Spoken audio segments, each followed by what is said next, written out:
જય શ્રી કૃષ્ણ મિત્રો, આજે આપણે આવી ગયા હતા રામદેવ ફેન્સી ઢોસા અને ચાઇનીઝ માં. ત્યાં શું છે એમ, ત્યાં મસ્ત એવા ઢોસા ને ચાઇનીઝ બનાવે છે. ગુલાબી ગુલાબી ઠંડી પડતી હોય એમાં જો ઢોસા ને ચાઇનીઝ ખાવાની મજા આવે. ના ઠંડી ભાગી જાય મારો ભાઈ, ભાગી જાય. હાલો બતાવું. હું છે ને વરિયાવની આજુબાજુ રખડતો હતો, મને લાગી ભૂખ લાગી ને રામદેવ વાળાનું બોડી જોયું. ત્યાં મેં ભરતભાઈ ને જોયા. મેં રામ રામ કર્યા ભરતભાઈ ને, અને પછી આમ જો મેં કીધું પેપર નો ઓર્ડર પેલા લઈ લ્યો તો પેપર નો ઓર્ડર આપી દીધો.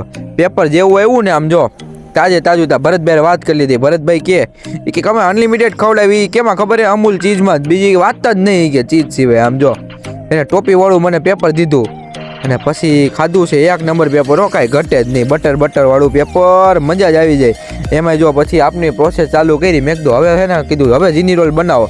જીની રોલ બનાવે એટલે ચીઝનો તો ડગલો કરે, ભરપૂર પ્રમાણમાં ચીઝ નાખ્યું. અને જીની રોલ નામ જો પેડા ફેરવે ને આમ મને હે ને 4 રોલ કરીને આપ્યા. અને પછી ભડકો દેખાતો હતો ને મેં કીધું આ શું છે ભરતભાઈ? કે અમે મંચુરિયન મેં બનાવી ચાઇનીઝ કે. તો પછી મેં કીધું હાલો તો કીધું ચાઇનીઝની કરી નાખો ઓર્ડર. તો મેં હે ને સૂકા ચાઇનીઝનો ઓર્ડર આપી દીધો. એ મંચુરિયનની ગોળીઓ છે ને આમ જો ઉલાડીને મને મારો ભાઈ મંચુરિયન ખાઈને ઠંડી ભગાડો. કેવા લાગ્યા ઢોસા? એક નંબર. એકડો આ બધા ખાવા આવી ગયા, તમે ક્યારે આવો છો? આવી જાવ.